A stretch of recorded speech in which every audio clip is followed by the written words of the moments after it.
Welcome back to Incremental, the continuous improvement podcast. This is episode 102, our practice edition, where we go over improvements we made throughout the week and tie them back to lean principles. I'm Uriel Eisen of Austere Manufacturing. And I'm Devin Bedoni of Like and Precision. And you've got a sweet, sweet quote. Continuous improvement is not about the things you do well. That's work. Continuous improvement is about removing the things that get in the way of your work. The headaches, the things that slow you down. That's what continuous improvement is all about. From Bruce Hamilton. What a quote. I love that. I feel like last episode we kind of talked a lot about this, but when I started doing this, I think this is the part that was completely lost on me, and I could have read that quote 10 times and I'd still be like, whatever. I guess. I don't know what that means. I'm going to go buy more roughing mills. Exactly. Yeah. No, so like that's just more and more what I notice is like, I think we've talked about this, but people self-report that 85% of their working day is creative and value add. And in audits, it tends to be flipped. So 15%. Yeah. And so if you think about it, it tends to be way more effective and cost effective to focus on the non-value add portions of the work. Yeah. Which is just really counterintuitive because it's almost inherently not where your focus is, right? Like you are a machine shop. You think about machining. Right. But actually, it's all of the non-machining things you have to do to run your business that is the easiest and cheapest, tends to be the easiest and cheapest ways to get time back. Yeah. Yeah, it's kind of like even just within the world of machining, like in the sort of the order that you should approach machining to reduce cycle time, in-cut time is always like the last thing. Interesting. Right? Like it's the highest risk. Right. There's the most like variables in play. Like altering it has the highest risk. Right. So you can snap an end mill. You can throw your part. You can get a crappy surface finish. You can get your part out of tolerance. So many things. Yeah. There's like a million and one ways it can go wrong. And so where do you start typically? Well, out of cut time. So, and it also, that's the part we tend not to think about, right? Right. Like we focus on machining. So we think about feeds and speeds and cutting, not like, transition moves. People do think about it, but yeah, transition moves and clearance planes and even just like SMED, like your setup times. Yeah. All of that. Yeah. Everything out. Yeah. So we're just so short-sighted. Yeah. I mean, this is just top of mind for me. But talking to people about signing up for Arda. Yeah.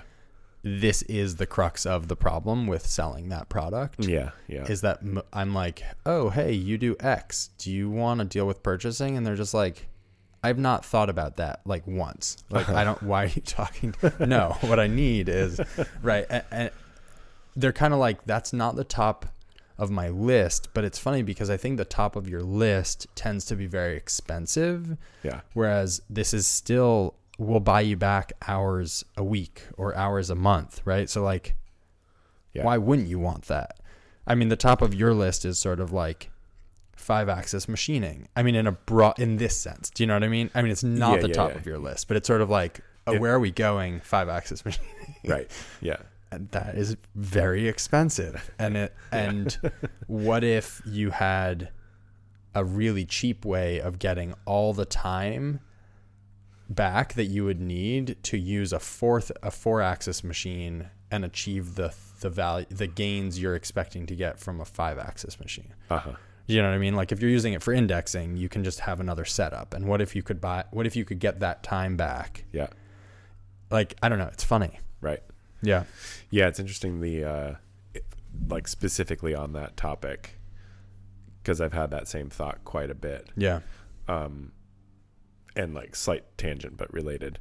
I think just in the last few weeks is the first time I've sort of like had the like genuine realization that like me not working in the in like critical daily activities on a daily basis is like actually something that could happen at some point. It's so cool. Right. Like I've thought about it for years. Like, right. Like you hear people talk about it and you're like, ooh, crazy. I wonder what that would be like. That's a place I'll be someday. Like similarly to like 80 is a place I'll be someday. Right. But it's not like on my roadmap. Yeah. So just recently I've been like, oh, that actually feels like it's not within reach. Like it's not going to happen this month or probably this year even. Yeah. But like I can sort of start to at least pick the pathway out from between the trees. And simplifying a lot of what I do and systematizing it on a daily basis seems like a big part of that. And on the 5-axis thing, right now, you don't have to be creative with work holding.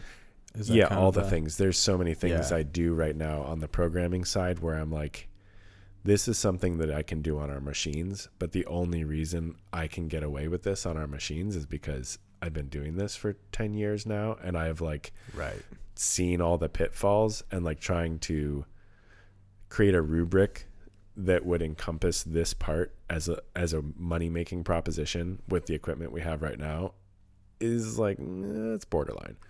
You know, it's potentially achievable. But then when you also like take in like a kind of a growth strategy, right? Like the cap on that I think is pretty close. Interesting. Whereas like if we move into 5-axis machining, create like a very robust and simple way to approach parts with that, all of a sudden the ceiling is like quite high. Right. Like I remember low not too long ago, you took a stab at handing off programming. Yeah. And it seems like you ran into what you're just saying now. Yeah. Which is that there's a lot to think about. Right. That is very part specific. Yeah. And on a different machine, like a 5-axis, a lot of that would go away. I think so. Yeah. I think that makes a lot of sense to me. There's still a ton of work to do in terms of templating, not just like specific like templating, but like as a concept. Templating workflows for machining. But yes, I think you kind of like come in on the ground level of a skyscraper instead of like bringing someone in already at the top level and being like, well, we're here. Nowhere to go. I'm not sure what you mean with that. What am I trying to say here exactly? Like I think with our current machines, with the parts we're doing, we're pretty close to the top of what our capability is ever going to be. In terms of capacity or complexity or complexity. Okay. Yeah. Yeah. In terms of like what we can achieve on those machines. Mm-hmm. Whereas I think if we switch to a 5-axis workflow, I think we're kind of coming in at the ground floor on like what, like there's a lot of room for, there's a lot of room for growth. Interesting. While also systematizing. Yeah. I mean that makes a lot of sense. I mean, I could see like with 5-axis, you don't need to know a ton to be able to make, I mean, okay, this can piss a lot of people off, but like in a lot of ways, you don't need to be as creative. Maybe we say that to make a lot of parts because your access is like, I know I spend a good amount of time when I'm creating new parts is like with 4 axes, you're kind of like, okay, op 1, we're going to hit these 3 sides. Mm-hmm. And then op 2 will hit these other 3 sides. And if you have a funny, weird middle angle, you're kind of like, well, if I kick it off axis, I could hit that, but then I'd be on a side milling here. Right. And then, okay, well, I don't want to be side milling. I want to be face milling. So maybe. I think obviously there's complexity and pitfalls to 5-axis machining. Yeah. And if you watch Dr. Phil, it's clear that there's like a lot of, you can get very, very good at it. Yeah. But also it takes some of the guesswork out on that creativity side. Yeah. And I guess if you have a low skill programmer on a 4-axis machine. Yeah. And a low skill programmer on a 5-axis machine, or maybe low creativity or whatever, the ceiling on what complexity parts you can do is very different. I think maybe that's it, is the distinction between creativity and like rules, right? Like I think 5-axis has pitfalls, but I think this is coming from somebody who's never done 5-axis machining, so disregard this if I'm completely wrong. Skip forward a minute. But I think you can kind of create some rules around what are the common pitfalls in 5-axis machining. Yeah. Whereas I think a lot of the pitfalls in 4-axis machining really do just kind of come down to experience and being able to like visual, like in your head, take apart and like roll it around. Right. And think through the whole process, which is creativity and experience and hard to replicate. Right. And like do we need to do a third op, or can we creatively get to 2 ops? Yeah. Anyway. Some improvements? Big exciting one that I didn't actually do any of. That's the best kind. Our dear friend Avi created a integration between the Fusion tool library and our Airtable system. That is huge. It is huge. Yeah, you and I were kind of chatting after the fact about how a lot of these, well, both of us are not good at coding, and how you can like get a lot of these physical systems really far, and then if you are engaging with computers in any way, there's often this like small chunk at the end that you need to get it over the line that involves coding computer stuff in some way or another, and without it, it really falls flat. Right.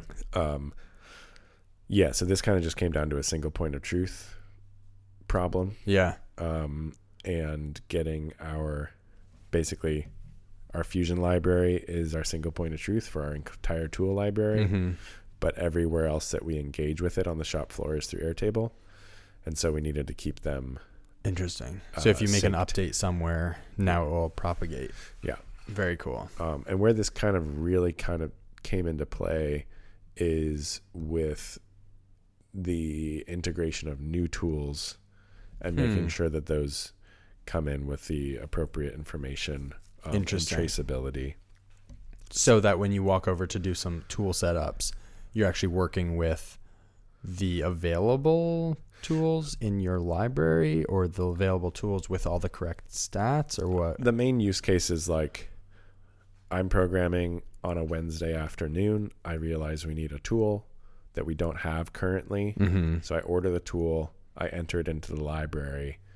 That tool arrives and someone unpacks the box and they say, what is this supposed to be? And now they can go to Airtable and there's going to be a view that has anything that's been added and has not had the card printed out for it. Oh, cool. So, and actually I should say that this isn't fully spun up. We're still like running it on a test library to make sure it doesn't destroy anything. Smart. But that will be the use case basically. That's very cool. Yeah. All right. Sam, an improvement I did not make. Sam has started working on flowcharts to start to try to kind of build a playbook for how we run the shop. Yeah. Back to what we discussed last episode with the switching and prioritizing, if the CNC is stopped and the sandblaster is stopped and the parts in the degreaser need to be moved, essentially, where do you go first? Yeah. So pretty cool to see him. That was, I didn't ask him about it. I think it was just something that's been bothering him, and he's really been, it feels like coming into his own with the, kind of getting what this is all about, which is pretty cool. For a long time, he definitely made good improvements, but they were either often something we had discussed, or were kind of what we were talking about last episode with very operational improvements, right? Yeah. And not just the very cheap, very quick things that just make your life clear and create a system where there wasn't a system. Yeah. So that's been really cool to see. So nice. Yeah, I haven't looked at it a ton. I mean, I took a quick look at it, but it looks I'm not sure if it's organized by time or task, or just starting to understand which tasks are prerequisites for other tasks to start to inform the prioritization, but just getting a visual on how everything flows through the shop is kind of cool. Yeah. Nice. I say we, also not me. We ordered a bunch of anodizing equipment. Very cool. To start seeing if we can build a reliable process for that. Yeah. Funny, in having conversations with people, we've also gotten some recommendations for anodizing shops that might be a better fit for what we need. Oh, cool. So we're also going to explore that. Yep. But the main use case for this is decent amount of the time our schedule is complicated by anodizing lead times. And so in those cases where that is happening, it would be nice to have an alternative. Yeah. I think we will still, like, I don't think we're trying to become an anodizing shop. Right. Our goal would be to still run all of our batch work and anything that's not on a tight timeline through a bigger shop. Interesting. Because I think they'll just do a better job for less money. Or not necessarily a better They're job. not lean, so. I think they will do a good job, but I think they will be cheaper. Right. It also might be that for you, with the employees you have and the training they have, there's other ways they can spend time that are just more beneficial. Yeah. There's that quote that they're always repeating in the Acquired podcast of like the "do what makes your beer better." I think it's a Bezos quote or whatever. Like only do things that make your beer taste better. Yeah. Anything that's not like value add effectively in your business. Don't do it if someone else does it well. Value add isn't bookkeeping fall into that? It's not the thing. That's actually the example. They say this quote and then they recommend one of their sponsors, which is a bookkeeping company. Yeah. That's funny. So I don't think, like, to put it in those terms, like, anodizing is not what's going to make our beer better, but being able to provide parts on a short lead time is potentially what's going to be. And that feels like it might unlock, like, you might just be in a, like, who else are they going to go to who can machine and deliver an anodized part in? Sure. Yeah. I mean, there are shops. There's lots of shops that do this. Yeah. We would like to be one of those shops because there are, I think, fewer of them.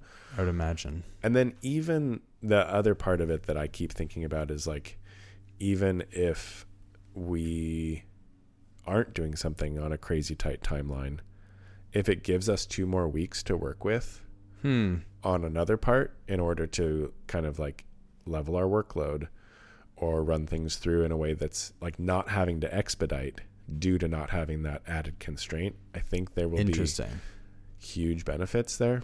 I could also imagine if you are experiencing a slow period, pulling that in-house would let you fill more billable hours. Potentially. I don't know. Interesting. So anyway, that's cool. A journey we are just undertaking. We'll see. We're going to do a bunch of testing first and see if we can even do it reliably. We should compare notes. We have been. Yeah. I believe we started a thread. We have not. I saw a funny t-shirt that was a bent nail. And it was like, when the boss has been spending too much time in the office but still thinks he got it.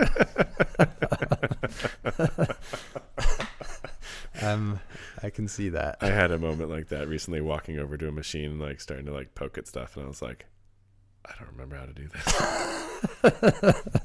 Yeah, I've had that recently. It's kind of weird. Yeah. It's kind of awesome and also kind of like not awesome. Who am I? Who am I? Yeah. No, it makes me think I need better checklists and SOPs because like, if I can forget how to do it, right? It would be good to document. That's real. So I mentioned I was away for my wedding, and there was a burger buffet that they had a line of burgers and then the condiments, and there was a huge bottleneck at the condiments. And so I asked the venue to move the condiment bar so that people could walk down both sides of it, because it was self-serve anyway, and add a second line of tongs, and that essentially doubled throughput, which was kind of funny. Rob and I were in line when you asked that, and we cracked up so hard when you walked away. Yeah, I was just watching it. It was like, because I mean, there was a lot of people who wanted to get food, and it was just funny to see. Then I talked to them later, and she said that normally they do the barbecues outside, and when they arrange them outside, that is just inherently how it is because of the space. And it's sort of back to the quote from last episode. It's just hard to ask why a lot. I was thinking about it further, about how you could increase throughput on that, and I think there's definitely ways, But it was funny. I mean, with the addition of some tongs and a change in layout, you double the throughput. Yeah. I'm sure there would be like a bunch of fancy machines you could. Oh, the other thing that they had going on, which I rearranged, was on the condiments bar. If you make a burger, you want all the flat ingredients first. They had the lettuce as like item 2 out of like 5. So I rearranged it so the lettuce was on the end because everyone kept like going and then going back to the lettuce, and that slowed things down. I don't know. You know.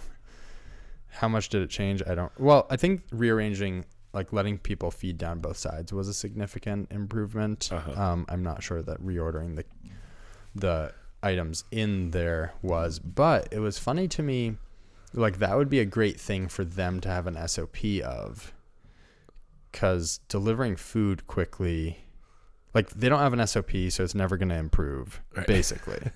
It's only going to improve if the one person is on staff who's like weirdly like anal retentive about like ingredient placement. Yeah. Anyway, so that was funny. Yeah.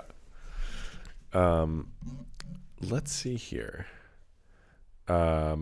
We added, again, not me, another desk to our shipping station.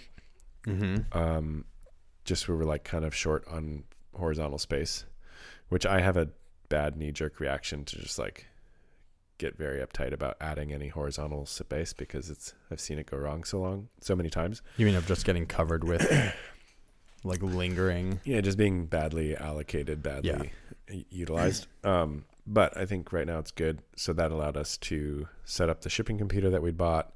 Nice. Set up the multiple Rollo printers that we bought that were just kind of languishing.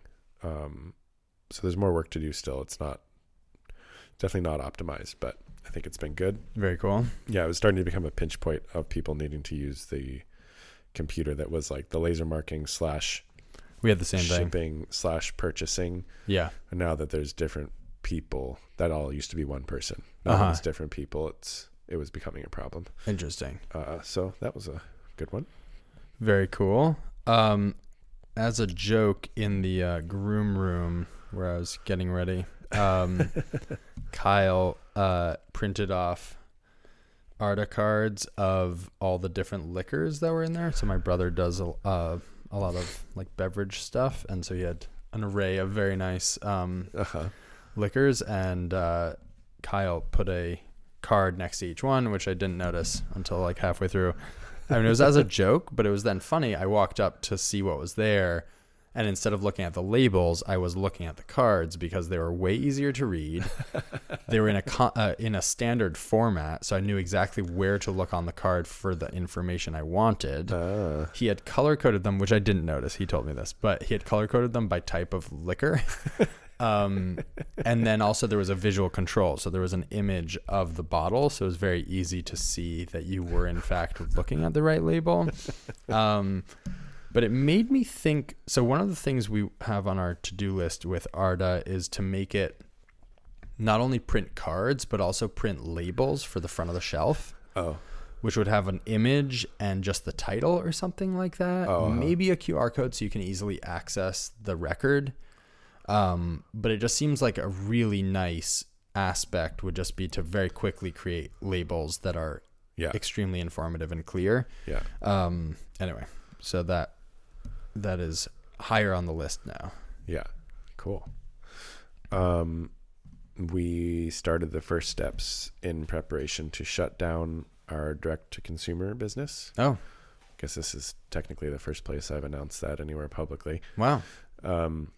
But just sort of coming to the realization that it's a very small proportion of our business at this point, and I feel like it's taking time away from things that would be much better allocated. Interesting. And it was sort of like we would either have to really revamp it from an organizational standpoint, and then also put in a lot of energy into marketing and sort of, building that side of the business. Yeah. Or just be done with it. Yeah. So, we started doing all of our inventory and making sure it's accurate and prep for. I see. So that when it's stocked out, it is stocked out and you don't sell items you don't have. Yeah, that specifically. And then also I think we're going to do exactly. And I think we're going to do a sale and just try and be done finish with it it out on a short time frame. Well, that's exciting. Yeah, kind of the underlying, I guess, improvement there is focusing on what we do well and what makes us money at this point, instead of trying to be this scattered kind of, we do a little bit of everything business. Right. Yeah. I'm trying to think what else is there. I mean, I guess like illumination is like the best improvement often. Right. Yeah. Like I think Elon Musk talks about that. Like the best part is no part. Uh-huh. Seems like that could be applied to your business as well. Right. Yeah. Like, yeah, get rid of it. Very cool. We've been continuing to roll out our 2-bin system on our assembly parts, and then also redesigning the bins slightly to make them easier to pull parts out of. Right now, we don't have a very big internal radius to transition from the floor to the wall. And so when you reach in and try to sort of swipe a part up, you know how you like grab a part and swipe it up the wall? It doesn't just smoothly transition. It like hits the wall, and then you sort of have to like rotate it 90 degrees up onto the wall and then slide it up. So there's quite a bit of fiddling there. So we're trying to figure out if we can just print bins that have a better transition, or we're gonna the alternative is to design a new shelf that has essentially a bin that is optimized for picking on the front of it, and then you just grab a new bin of parts and dump it into there. That feels less in line with lean principles, in that like you over processing, dumping the bin from bin to bin to bin. Right. So not ideal. But anyway, we have to try a few things. Cool. To see what works. Interesting. We updated information on our stock tags for better visibility.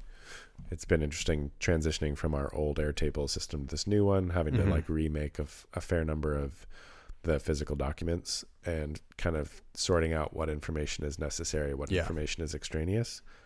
So we were initially I was like, we're just going to scan everything. Like, you don't need to have much information. Just be like, whatever, the part name and a barcode. And having gone through it, like, scanning is great. And also sometimes it's just a waste of time. Right. When the information is clearly easily visible at the physical thing you're looking at. Yeah. So we've added some more information to the tag. I think the obvious next step here is everyone in the shop wears Apple Vision, and it's just all AR. Oof, that sounds terrifying.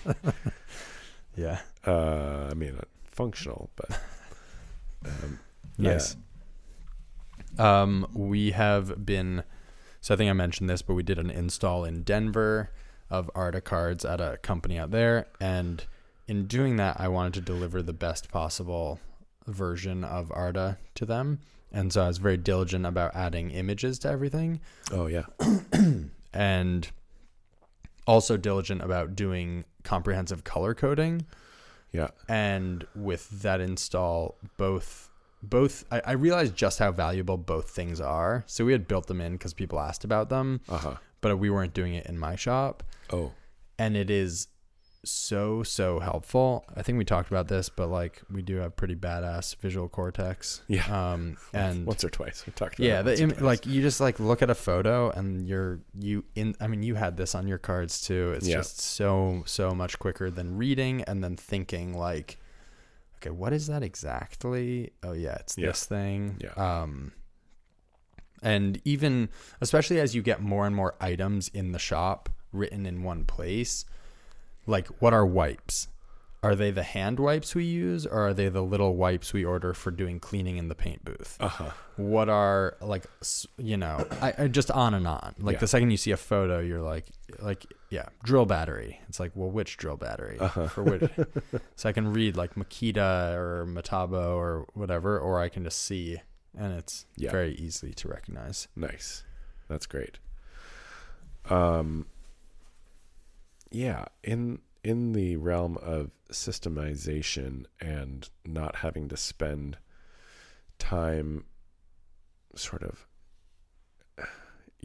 sorting, urgency, triaging, like all of this stuff, as we work to hand off ordering even more, basically initially I had handed it off to Ariel. Now we're handing it off to Aiden. Mm-hmm. Ariel and I had developed a very effective system, but there was still quite a lot of discussion. Yeah. And in trying to sort of like explain the thought process, it became clear that there was more work to be done here. Okay. And also trying to make it less of a thought process. Right. Because of the variability of our work, there is still a fair amount of sorting and sort of triaging that still has to be done, at least for the time being. Mm-hmm. But we added a very simple thing, which was we have, for our stock ordering for each work order, initially we had a thing that was just like, this is not ordered. This has been ordered. What was the third thing? I think it was like we had it on hand or something. Okay. And we just added a simple label, which was, this is urgent. And it was just kind of a way to filter out things. Like we might have a bunch of work orders that are within the system, some of which we shouldn't really order material for 2 weeks. Others You should have ordered 2 days ago. Exactly. And there is some sorting done in the physical board, but also it's not always super explicit. So this was a simple way for me to communicate if I have a comprehension of urgency, because I've done the quoting and the job intake. And then secondly, just a simple way to be able to, while you're doing the order, only see the things that you need to order in that moment instead of having to hold it all in your head. I like that a lot. I have a question for the audience that probably doesn't belong in this episode, but this just made me think of it. Yeah. We've been struggling with this issue. We use ShipStation to do all of our shipping, and basically showing an order. We do the assembly, pack the order, and ship it. Yeah. And it's feeling a little limiting in terms of continuous improvement because it's not a flexible platform. Like they have cool workflows. None of them are real, as far as I can tell, really optimized for like assemble to order. Instead, it's like pick to order.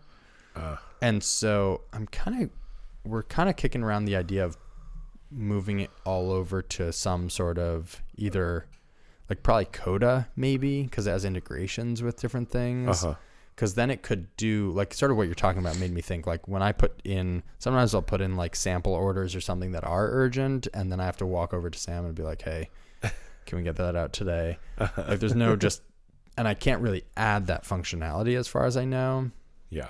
So kind of trying to figure out, it's really nice, I'm realizing, to be working in systems that are flexible. To a degree that a lot of systems are not. Yeah. Anyway. Yeah. I just looked it up. Our prior had been ordered, not ordered, or waiting on vendor response. Okay. So that was just a simple thing to be like, if I'd sent out an RFQ for this and we hadn't heard back, I didn't want someone else to then also send out a RFQ. Makes sense. It's not a good look. So that was a cool little improvement that we made. Yeah. That was pretty impactful. And then a second aspect that Aiden did that was very cool. So he did a little automation that if something has been changed to ordered, it shows up in a view for a week from when that change was made. So that it's effectively sort of a receiving workflow. Right. So you can confirm like instead of having to go through everything and look like, did I order that? Did I order that? That's awesome. It just shows like, this is the stuff that someone has at least, maybe it didn't get ordered, but somebody clicked that this was ordered in the last week. And so a simple view to just kind of separate that out from the noise. So that was, I actually personally have not used that, just saw it this morning, but it's cool change. Very cool. Well, I had a busy week, so don't have any more improvements. A busy week, not in the shop. Yes, exactly. Thanks all so much for listening. You can find the podcast at Incremental CI on Instagram. Please feel free to reach out. You can find me at austere_manufacturing on Instagram, austeremfg.com, or Arda is at Arda.cards on Instagram and Arda.cards on the internet. You can find me at lichen_MFG on Instagram, lichenprecision.com on the internet. And feel free to reach out. We love to hear from y'all. And we have a Patreon, link in the description. If you enjoy the podcast, the best thing you can do is tell a friend about it, share a favorite episode. And if you're feeling like it, check out our Patreon and support the podcast. We'll talk to you soon.